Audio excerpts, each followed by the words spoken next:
Hello दोस्तों, welcome to रोजगार प्रतिभा। कैसे हैं आप सभी लोग? उम्मीद है अच्छे होंगे।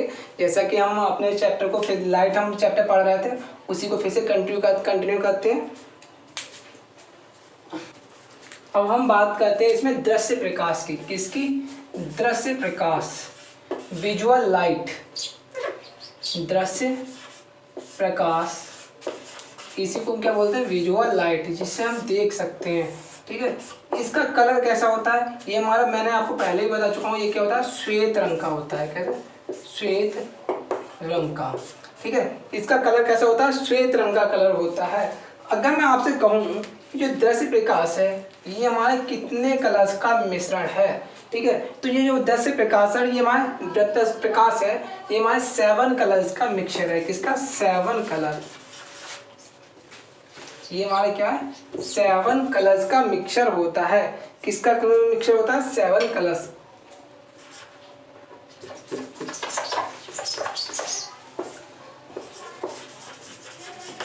ये हमारे क्या? 7 कलर्स का मिक्सचर होता है। ठीक है, 7 कलर का। वो कौन कौन से वो 7 कलर होते हैं देखते हैं। ठीक है, उसे हम और कैसे याद रख सकते हैं? उन 7 कलर्स को हम कैसे याद रखते हैं? 7 कलर्स को हम कैसे याद रख सकते हैं? इसे हम याद रखते हैं बिब की ओर से। किससे याद रखते हैं? बिब की ओर से। यानी कि मैं ऐसे लिख देता हूँ BIB,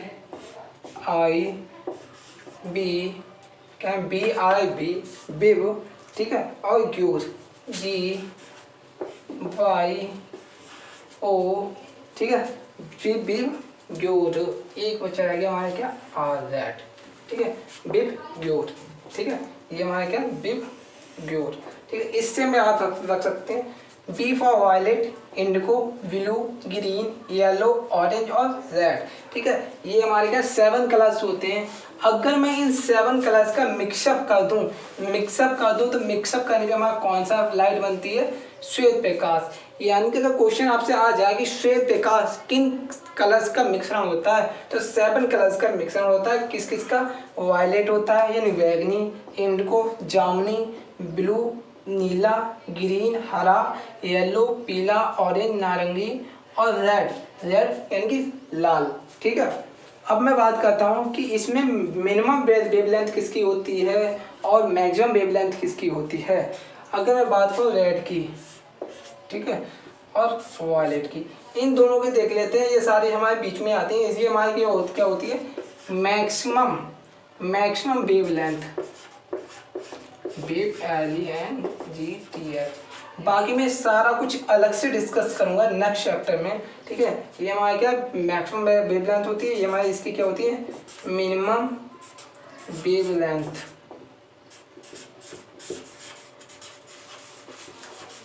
इसकी क्या होती है? मैक्सिमम वेवलेंथ होती है। इसकी क्या होती है? हमारी जो बैगनी है, इसकी हमारी मिनिमम वेवलेंथ होती है। ठीक है, अगर मैं आपसे कहूं किस रंग की चाल निर्वात में सबसे ज्यादा होती है, और ये क्वेश्चन पूछा जाता है। ठीक है, ग्रुप डी में तो एक 2-3 बार क्वेश्चन पूछा जा चुका है कि किस रंग की चाल निर्वात में सबसे ज्यादा होती है। तो मैं आपको इसके बारे में एक रिलेशन देता हूँ। ठीक है, पहले मैं क्वेश्चन लिख देता हूँ। वैक्यूम निर्वात में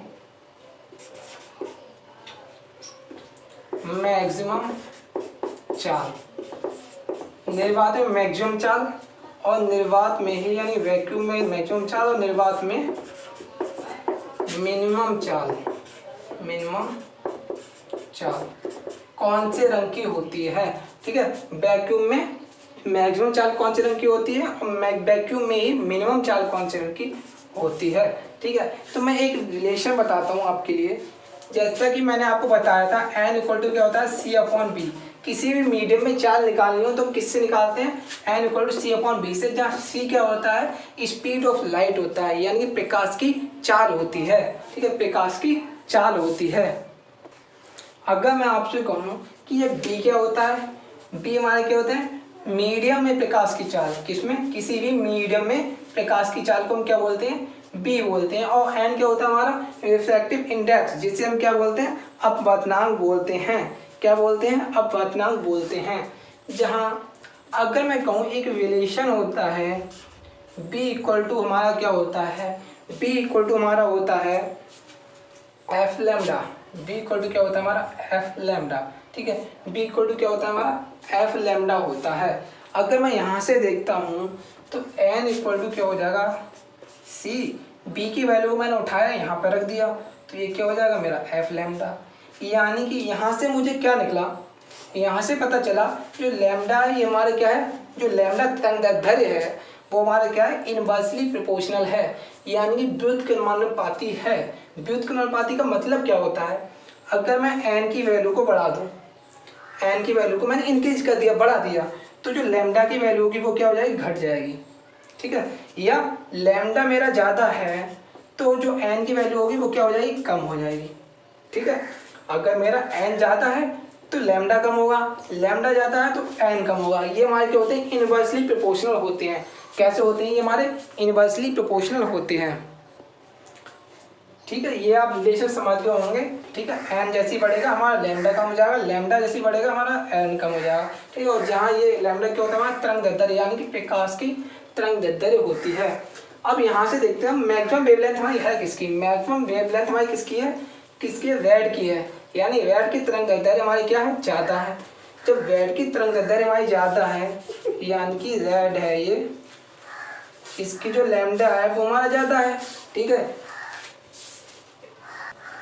अगर रेड की तरंगदैर्ध्य हमारी क्या ज़्यादा है तो जाहिर सी बात है इसका जो n होगा, वो कम होगा, यानी इसका अपवर्तनांक हमारा क्या कम होगा, ठीक है। जब इसका हमारा अपवर्तनांक कम होगा, अगर मैं कहूँ वायलेट की बात करूँ, ठीक है, किसकी बात करूँ, वायलेट की बात करूँ, इसकी मैंने क्या वेवलेंथ कैसे लिखी है, मिनिमम लिखी है, यानी कि इसकी जो वेवलेंथ जब हमारी मिनिमम है, ठीक है, बी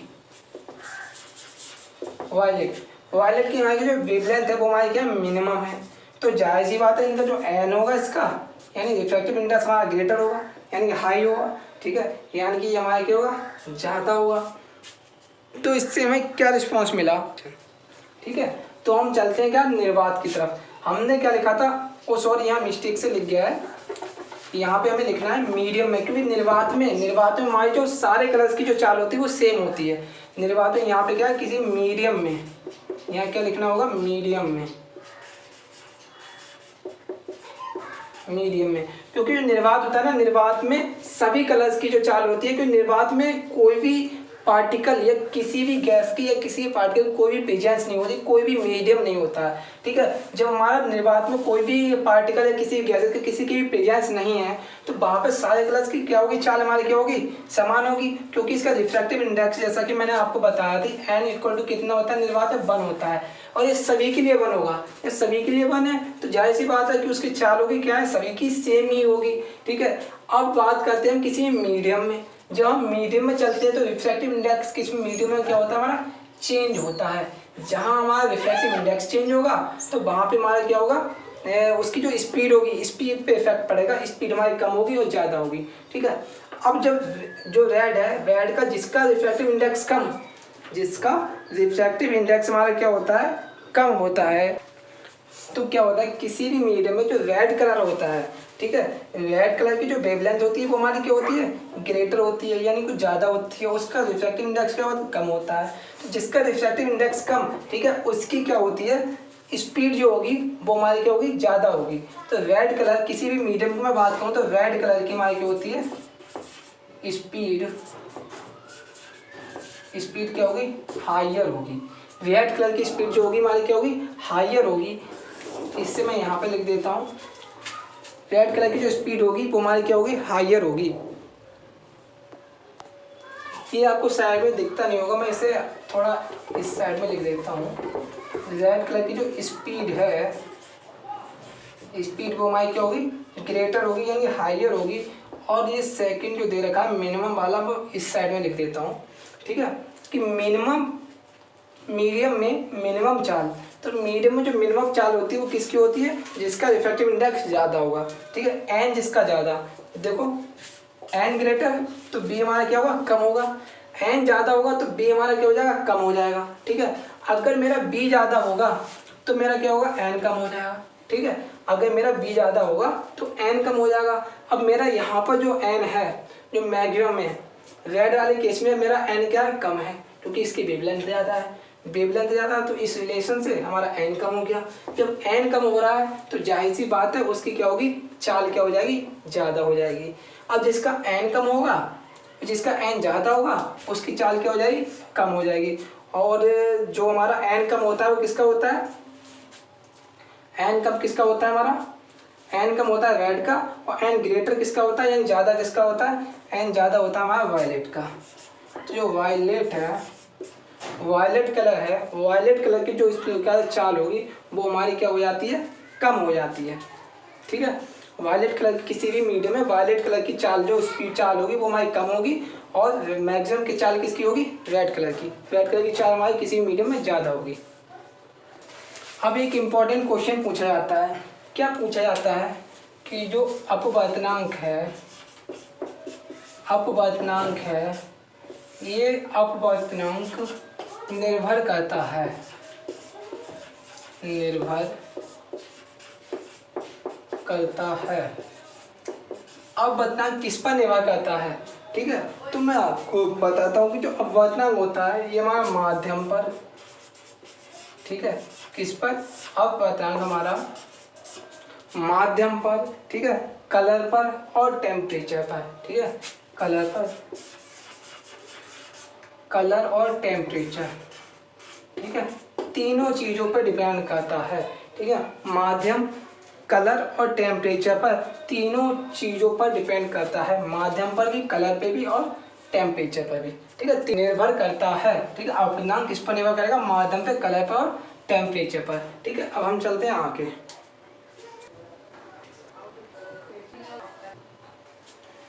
अब एक क्वेश्चन और एग्जाम में बनता है इसी से रिलेटेड। ये क्वेश्चन क्या आता है, अगर मैंने जो 7 कलर्स हैं, कौन सा, VIV, विव, ग्योर,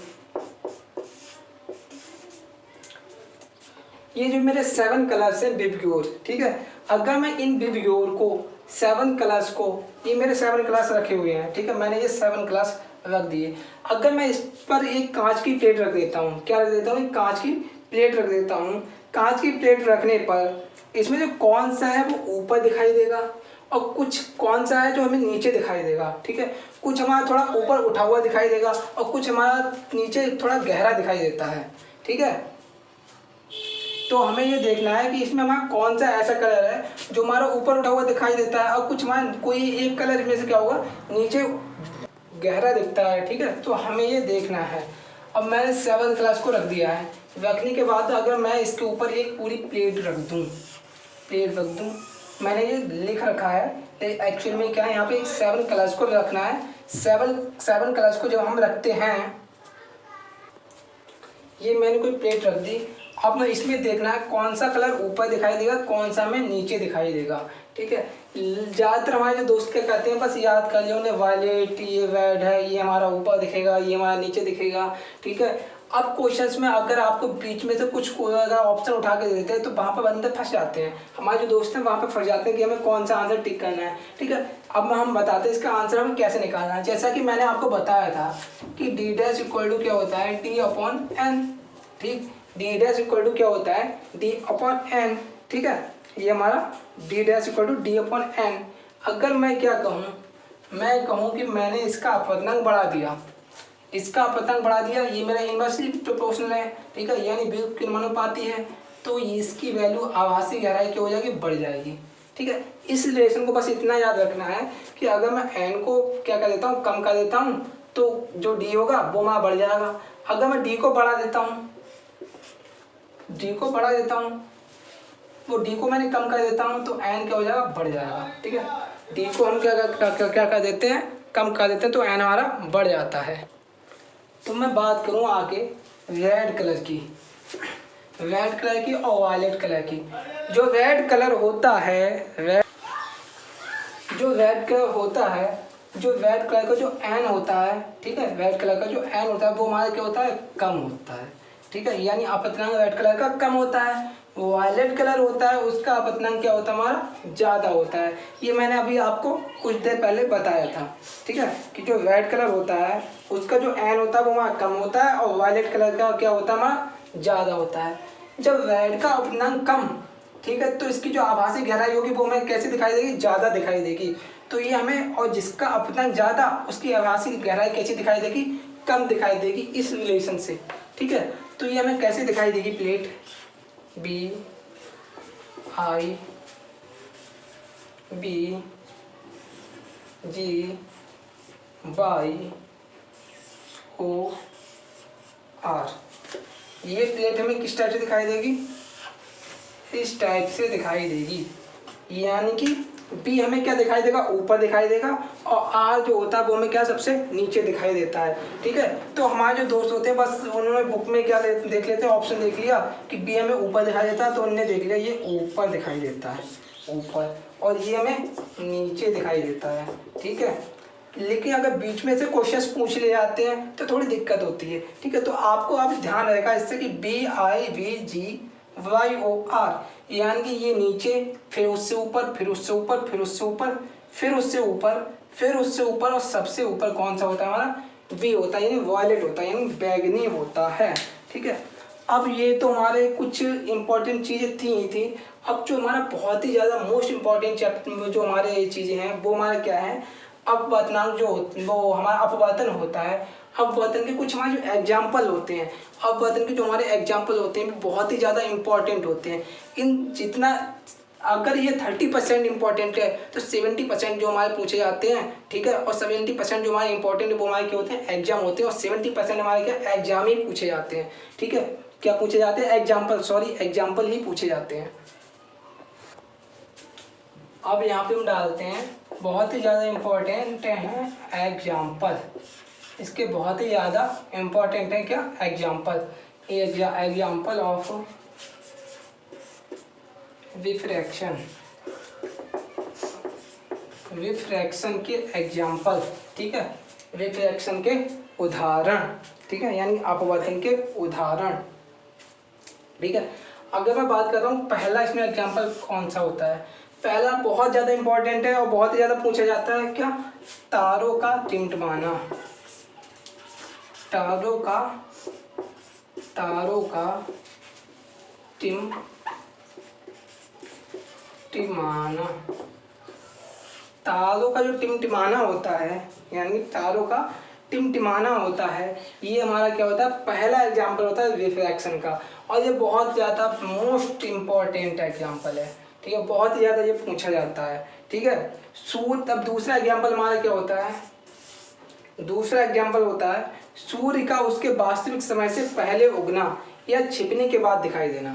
ठीक है, सूर्य का पहले उसके वास्तविक समय से पहले उगना। ठीक है, उसके सूर्य का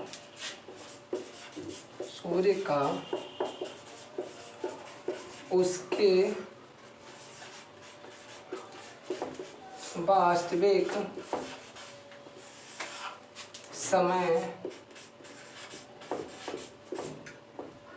समय से सूर्य का उसके वास्तविक समय से पहले उगना, छिपने के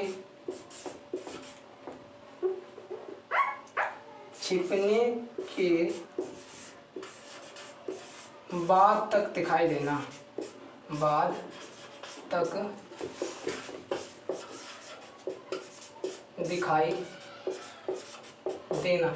इससे भी इम्पोर्टेंट मार्क कर लीजिए आप, बहुत ही ज़्यादा इम्पोर्टेंट है ये। ठीक है, सूर्य का उसके वास्तविक समय से पहले उगना और छिपने के बाद तक दिखाई देना। ठीक है, आप तीसरा एग्जाम्पल क्या होता है, तीसरा एग्जाम्पल होता है पानी से भरी हुई बाल्टी। ठीक है, पानी से भरी हुई बाल्टी का तल ऊपर उठा दिखाई देना, पानी से भरी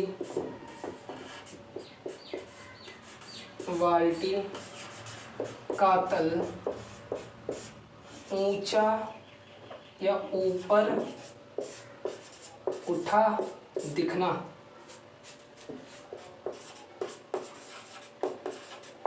पानी से भरी बाल्टी का तल ऊपर उठा दिखना। ठीक है, ये हमारा तीसरा इंपॉर्टेंट एग्जाम्पल है। चौथा एग्जाम्पल हमारा क्या है, अगर हम किसी भी बाल्टी में अगर किसी छड़ को डाल देते हैं, ठीक है, तो वो हमारी क्या दिखाई देती है, थोड़ा तिरछी दिखाई देती है। ठीक है, तो क्या है, पानी से भरी बाल्टी में छड़ का तिरछा दिखना। पानी से भरी बाल्टी में छड़ का तिरछा दिखना। ठीक है, पानी से भरी बाल्टी में छड़ का तिरछा दिखना। तिरछा दिखना, या फिर हम इसे तिरछा भी लिख सकते हैं, या हम लिख सकते हैं मोड़ा दिखना। ठीक है, कुछ भी लिख सकते हैं इसे हम, मोड़ा या तिरछा दिखना। ठीक है, मोड़ा या तिरछा दिखना। अगर हम बात करें फिफ्थ की, ठीक है, फिफ्थ की बात करता हूँ, इसी पे थोड़ा रफ कर लेता हूँ, फिर ऊपर नीचे दिखाई नहीं देगा नहीं तो। 5 में क्या दे रखा है, किसी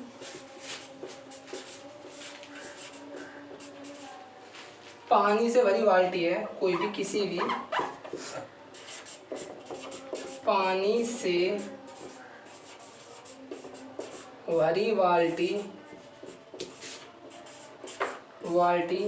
में सिक्के का ऊपर उठा दिखना। ठीक है, ऊपर उठा दिखना। ठीक है, सिक्के का ऊपर उठा दिखना। ठीक है, ये हमारे 5 जो एग्जाम्पल्स हैं बहुत ही ज़्यादा इंपॉर्टेंट है। ठीक है, एग्जाम पॉइंट ऑफ व्यू से अगर हम देखते हैं बहुत ज़्यादा इंपॉर्टेंट है, और ये हमारे पूछे भी जाते हैं। ठीक है, इस जो तारों का टिमटिमाना है, इसी एक और नाम से पूछते हैं। ठीक है, पूछा जाता है क्वेश्चन हमारा, ठीक है, एग्जाम में किस नाम से पूछा जाता है कि जो तारों का टिमटिमाना है ये कैसा अपवर्तन है। ठीक है, तारों का टिमटिमाना कैसा अपवर्तन है, तो इससे ये हमारा कैसा अपवर्तन है, वायुमंडलीय अपवर्तन है। कौन सा अपवर्तन है, वायुमंडलीय अपवर्तन। ठीक है, तारों का टिमटिमाना कैसा अपवर्तन है, वायुमंडलीय अपवर्तन है। अब हम चलते हैं आगे की तरफ। अब हम पढ़ते हैं क्या, TIR यानी टोटल इंटरनल रिफ्लेक्शन, TIR। अब हम पढ़ते हैं TIR, टोटल इसे हम बोलते हैं टोटल इंटरनल रिफ्लेक्शन, यानी कि पूर्ण आंतरिक परावर्तन। पूर्ण आंतरिक परावर्तन, पूर्ण आंतरिक परावर्तन। अब ये होता क्या है, ठीक है, TIR। ठीक है, मैं आपको बता देता हूँ समझने के लिए, आपको बता देता हूँ। वैसे तो इसके एग्जांपल्स इंपॉर्टेंट है, एग्जांपल्स ही पूछे जाते हैं, ठीक है, उदाहरण के तौर पर। ठीक है, लेकिन मैं आपको पहले समझाता हूँ TIR होता क्या है। मैं यहाँ पर 2 इमेजेस को बना लेता हूँ, सुंदर सुंदर से 2 चित्र बना लेता हूँ, जिससे कि समझने में क्या हो, आसानी हो थोड़ी। ठीक है, ये क्या है, हमारा नॉर्मल है कोई, ये हमारा नॉर्मल है। ठीक है, ये कोई मीडियम 1 है, ये सेकंड मीडियम है। ठीक है, ये आप समझते ही होंगे, खुद ही समझ जाएंगे इतना तो। कोई भी मैंने लाइट को क्या किया, इंसिडेंट किया इस पर। ठीक है, इंसिडेंट किया तो ये मेरा क्या है, आपतन कोण। ठीक है, कोई भी लाइट इस पर मैंने डाली तो ये आपतन कोण है, ये थोड़ा क्या हुआ, इस टाइप से निकल गई। ठीक है, इसे मैंने क्या कह दिया, अपवर्तन कोण। इसे मैंने क्या कह दिया, अपवर्तन कोण है। ठीक है, अगर मैं आई के मान को थोड़ा सा और बढ़ा दूं, थोड़ा सा मैंने और बढ़ा दिया, तो ये क्या, थोड़ा इधर और क्या हो जाएगा, ये मेरे आपतन कोण का मान थोड़ा बढ़ा दिया तो मेरा अपवर्तन कोण है उसका मान क्या बढ़ जाएगा। ठीक है, मैंने इसे फिर बढ़ा दिया और तो ये फिर से बढ़ गया। ठीक है, अगर मैं इससे थोड़ा और बढ़ा दूं, अब मैं इसे ब्लैक पेन से मार्क कर रहा हूँ, मैंने इसके मान को और बढ़ाया तो इस कंडीशन पे क्या हुआ, जब अपवर्तन कोण का मान बढ़ेगा, ये हमारे क्या, इसी लाइन में क्या होगा, लाइट ट्रांसफ़र हो जाएगी, इस लाइन में ट्रांसफ़र हो जाएगी। उस टाइम पे क्या हुआ, ये जो हमारा कोण निकल के आया, ठीक है, ये निकल के आया, इससे हमने क्या बोल दिया, इसे हमने बोल दिया क्रांतिक कोण सी। क्रांतिक कोण किससे डिनोट करते हैं, सी से डिनोट करते हैं। इसे हमने क्या बोल दिया, क्रांतिक कोण। क्रांतिक कोण क्या बोल दिया हमने, सी बोल दिया, ठीक है। और जो आर की वैल्यू इस समय जब क्रांतिक कोण हमारा सी था, तब जो आर हमारा कितना हो गया, यहाँ से यहाँ तक ये मेरा कितना होता है 90 डिग्री, तो आर की वैल्यू क्या होगी 90 डिग्री हो गई, ठीक है। तो ऐसा एंगल जिस पर परावर्तन कोण का जो मान कितना हो जाए 90 डिग्री हो जाए, ऐसा एंगल जिस पर परावर्तन कोण का मान 90 डिग्री हो जाए या अपवर्तन कोण का मान 90 डिग्री हो जाए, सॉरी परावर्तन नहीं अपवर्तन बोलेंगे अभी तक इसे, ठीक है। अब यहाँ पे क्या हो रही है हमें अपवाद, ये हमारा क्या किरण अपवर्तित हो रही है, तो इसे हम अपवर्तन बोलेंगे। तो हमारा जो अपवर्तन कोण का मान हमारा क्या 90 डिग्री हो जाए, तो उस कोण को हम क्या बोलते हैं, इससे हम क्या बोलते हैं क्रांतिक कोण कहते हैं, ठीक है। इसे क्या बोलते हैं, क्रांतिक कोण कहते हैं, ठीक है। क्या बोलते हैं, क्रांतिक कोण, इसे हम क्या बोलते हैं क्रांतिक कोण कहते हैं, ठीक है। ये तो हो गया हमारा क्रांतिक कोण। अब चलते हैं हम नेक्स्ट की तरफ। नेक्स्ट हमारा क्या कहता है, अगर मैंने ये कोई लाइन इस पर आई, टकराई, टकराने के बाद में अपवर्तन के बाद में इस एंगल पर निकल गई, ये आर है, ये आई है, इसके मान को मैं और बढ़ाया, ठीक है। बढ़ाने के बाद ये हमारा क्या 90 डिग्री के एंगल पे निकल गई, तो इसे तो मैंने बोल दिया ये एंगल मेरा क्या हो गया क्रांतिक कोण हो गया, जो ये था। अगर मैंने इसके मान को, अब मैं ब्लैक कलर से फिर से मार्क कर रहा हूँ, इसके मान को, जो आपतन कोण के मान को मैंने और बढ़ा दिया, ठीक है। आपतन कोण के मान को और बढ़ा दिया, बढ़ाने में क्या हुई, जो लाइट है वो हमारी क्या होगी इस मीडियम में ट्रांसफ़र होगी। यानी ये तो मेरा क्या था क्रांतिक कोण सी था, ठीक है। मैंने जब जो आपतन कोण का मान है वो क्रांतिक कोण से भी ज़्यादा कर दिया, यानी कि मैंने जो आई है, आई का जो मान है, आपतन कोण है आई सी का मान है, वो मैंने क्या कर दिया ग्रेटर कर दिया, ठीक है, बहुत ही ज़्यादा कर दिया, ठीक है। बहुत ज़्यादा आपतन कोण का मान मैंने क्रांतिक कोण से, आपतन कोण का मान मैंने क्रांतिक कोण से क्या कर दिया ज़्यादा कर दिया। तो जो लाइट हो गई वो मैं जिस मीडियम से आई थी उसी मीडियम में क्या हो रही है ट्रांसफ़र हो रही है। ये मेरा मीडियम 1 था, ये सेकंड था, तो जिस मीडियम से आई थी उसी मीडियम में क्या हो रही है ट्रांसफ़र हो रही है। ये तो मेरा जब दूसरे मीडियम में जा रही थी तो क्या था मेरा अपवर्तन था, अब उसी मीडियम से आई उसी मीडियम में चली गई तो ये मेरा क्या हो गया परावर्तन हो गया, ठीक है। तो इसमें हमारे क्या होता है, जो लाइट आती है वो पूरी तरह से यहाँ पर टकराती है, टकराने के बाद में क्या हो जाती है परावर्तित हो जाती है, इसीलिए इसे हम क्या बोलते हैं पूर्ण आंतरिक परावर्तन कहते हैं, ठीक है। इसे क्या बोलते हैं पूर्ण आंतरिक परावर्तन। तो ये हमारा क्या दर्शाता है पूर्ण आंतरिक परावर्तन को दर्शाता है, परावर्तन, ठीक है। तो इसे हम क्या बोलते हैं पूर्ण आंतरिक परावर्तन है। उम्मीद है कि आपको ये बात समझ में आई होगी। अब हम चलते हैं इसके एग्जांपल्स की तरफ। अब हम देखते हैं एग्जांपल्स। एग्जांपल, ठीक है। तो ये हमारे कुछ एग्जांपल्स हम गए यहाँ पर पढ़ते हैं, ठीक है। एग्जांपल्स ऑफ TIR यानी पूर्ण आंतरिक परावर्तन के कुछ उदाहरण को हम पढ़ते हैं, ठीक है। अगर हम बात करें पहला एग्जांपल क्या होता है, पहला एग्जांपल होता है हीरो का चमकना, ठीक है। हीरो का चमकना, हीरो का जो चमकना होता है वो भी हमारे किसके कारण होता है पूर्ण आंतरिक परावर्तन होता है, TIR होता है, टोटल इंटरनल रिफ्लेक्शन होता है उसमें, ठीक है। अगर हम बात करें दूसरे एग्जाम्पल की तरफ बढ़ते हैं, दूसरा एग्जाम्पल की बात करें तो दूसरा एग्जाम्पल क्या होता है मेरग मरीचिका, मेरग मरीचिका, मेरग मरीचिका का बनना, ठीक है। मेरग मरीचिका का बनना, मेरग मरीचिका का बनना, ये भी हमारा जो एग्जाम्पल है वो हमारा किसका है TIR, टोटल इंटरनल रिफ्लेक्शन का ही हमारा एग्जाम्पल है मेरग मरीचिका का बनना। तीसरा अगर हम एग्जाम्पल की बात करें इम्पॉर्टेंट, ये हमारे जो 3-4 एग्जाम्पल बहुत ही ज़्यादा इम्पॉर्टेंट हैं, बहुत ही ज़्यादा इम्पॉर्टेंट है किसके एग्जाम के पॉइंट ऑफ व्यू से, ठीक है। तीसरा हमारा क्या है प्रकाशिक तंतु, प्रकाशिक तंतु, ठीक है। प्रकाशिक तंतु भी हमारा किस पर वर्क करता है, हमारा TIR टोटल इंटरनल रिफ्लेक्शन पर वर्क करता है, ठीक है। और प्रकाशिक तंतु को का इंग्लिश में क्या बोलते हैं, ऑप्टिकल फाइबर। ऑप्टिकल फाइबर, जो ऑप्टिकल फाइबर होते हैं ना, वो भी हमारे किस पर वर्क करती हैं, TIR टोटल इंटरनल रिफ्लेक्शन पर वर्क करती हैं, ठीक है।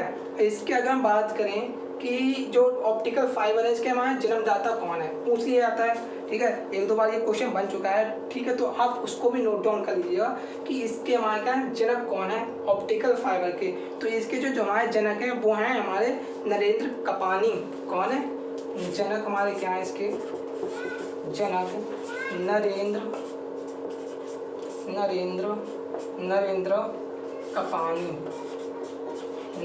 कपानी, ठीक है। नरेंद्र कपानी हमारे इसके क्या है, जनक हैं, ठीक है। अब हम बढ़ते हैं आगे। जो हमारा चौथा हमारा जो यूज होता है TIR हमारा कहाँ पे होता है, ठीक है। चौथा हमारा जो TIR का हम यूज करते हैं वो हमारे कहाँ पे करते हैं, एंडोस्कोपी में। कहाँ पे यूज करते हैं इसका, हम एंडोस्कोपी में यूज करते हैं।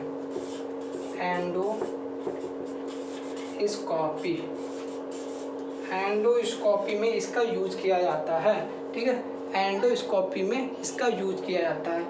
आप जानते हैं चार हमारे बहुत ज़्यादा इंपॉर्टेंट ये एग्जांपल्स हैं। हीरो का चमकना आप जानते हैं, मिर्ग मरीचिका का बनना, कभी कभार मिर्ग मरीचिका का बनना क्या होता है, कभी कभार ऐसा होता है ना, जो रेतीले एरिया होते हैं, रेतीले क्षेत्र होते हैं, तो वहाँ पर हमें क्या लगता है कि जब कोई भी इंसान अगर जाता है, ठीक है, तो वहाँ कभी कभी क्या होता है, पानी का अनुभव होने लगता है, ठीक है। क्या होता है, पानी का अनुभव लगता है, ठीक है। तो उसी को हम क्या बोलते हैं, मिर्ग मरीचिका का बनना। जहाँ पानी का अनुभव होता है तो जो हिरन, वहाँ के जो आसपास के हिरन वगैरह होते हैं, उन्हें सबको ये लगता है कि ऐसा लगता है कि यहाँ आसपास में कहीं पानी है, तो वो वहाँ पर भटकते रहते हैं, ठीक है। तो उसे हम क्या बोलते हैं, मिर्ग मरीचिका का बनना। ये भी हमारा टोटल इंटरनल रिफ्लेक्शन की वजह से होता है। प्रकाशिक तंतु ऑप्टिकल फाइबर जो होता है, जिसके जनक कौन है, नरेंद्र कपानी है, उसमें भी क्या होता है, कौन सा टॉर्चर होता है, TIR होता है, ठीक है। और एंडोस्कोपी जो होती है उसमें भी हम किसका यूज करते हैं, TIR का यूज करते हैं, ठीक है। आज की हम क्लास को यहीं पे ख़त्म करते हैं। बाकी हमारे चैनल को क्या सब्सक्राइब कर लीजिएगा, लाइक और कमेंट और शेयर करना बिल्कुल भी ना भूलिएगा।